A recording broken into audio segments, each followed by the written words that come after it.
yonent yàlla Muhammad sallallahu alayhi wa sallama wax nañu ci benn xadis boo xamante ne dafa am benn mbir bu tax ma def vidéo bi benn publication bu ma tasee ci internet bi waaye balaa may wax ci publication bi yonent bi sallallahu alayhi wa sallam wax na ci xadis boo xam ne Abi Saïd al-Khudri radiyallahu anhu moo ñu ko nettali ñëw na ci Muslim ñëw na ci Bukhari ñaari téere yi gën a wér ginnaaw alquran ci lislaam yonent bi sallallahu alayhi wa sallam mu ne di ngeen topp yoonu ñi leen jiitu ba bu ñu duggoon ci kàmbu mbëtt sax di ngeen dugg saxaaba yi ne ko ñan la ndax juif yi ak chrétiens yi yonent bi sallallahu alayhi wa sallam ne leen ñan ñeneen ñu dul ñëw li muy firi mooy jullit ñi ci seen ñàkk xam seen diine ci seen ñàkk fiiraange ci seen ëppal danañ def ba def yoo xamante ni dañ ciy toppandoo ñoo xam ne waruñ leen cee toppandoo jullit newuñ la nga diingat kenn newuñ la nga dal kenn newuñ la nga bañ a nangul kenn mais yow moom gëmal sa diine l'islam te nga sax ci. dafa am benn phénomène bu xew ci fan yi ci Sénégal jullit ñi di apprécier benn nit koo xamante ni wala benn organisation boo xamante ni duñu ay jullit mais dañ ciy xaabaabal maanaam nit ki mën na wax dëgg nga accepter dëggam nga nangul ko dëgg mën na def lu baax nga ne ko lii nga def ni lu baax la Yonent bi sallallahu alayhi wa sallam moo ñu ko jàngal dégg nga yàlla wax na ko tamit ba tey ci alquran mais lu jëm ba egg ci ngay doyadal yow sa diine wala nga leen di topp ci seeni jaamu comme kii nii ma def nii nga xam ne dem na ba naan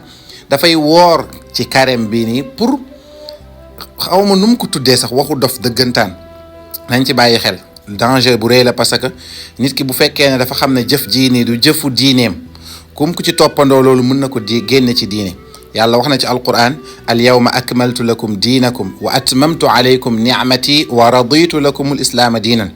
mu ne ci xijjatul wada bi yenent bi sallallahu alayhi wa sallam mujjee aj yàlla ne tey laa leen mattalil seen diine ma matal ci yéen sama xéewal te ma gërëm l'islam mu nekk seen diine man yàlla maa gërëm l'islam mu nekk seen diine kon képp koo xamante ne nee nga jullit nga ngay bégee wala ngay jéem a toppandu beneen jaamu yàlla bu génn l'islam c'est comme si que yow gërëmoo li yàlla gërëm c'est comme si que da ngaa àndatut yàlla ci li mu gërëm li mu la gërëmal diine l'islam mu nekk sa diine te yàlla wax na ci alquran ne yaa ayyuha alladina amanu la tattabi'u xutuwaati shaytan yéen musulmans yi ne suivez pas les pas de Satan bu leen topp yoonu shaytan li tax yàlla ne les pas mooy du la ñëw rek xëcc la dafay jëw ak yow ndànk-ndànk tey par exemple comme dialogue bi ñuy doon wax nii bu gouvernement bi mais bëri na ñoo xamante ni wax nañ fa wax yoo xamante ni dëgg lañ wax président bi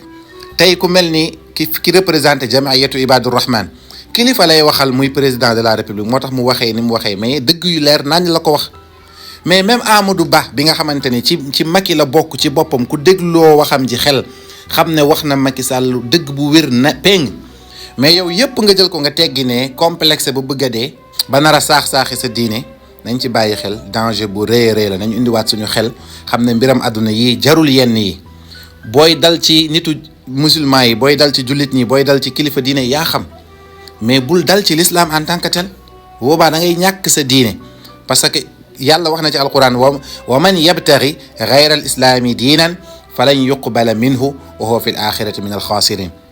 yàlla ne képp ku jël beneen diine woo ko wala di ko ndamoo ci lu dul islam yàlla ne man yàlla duma la ko nangul te ñiy perte ngay bokk suba yowmal qiyam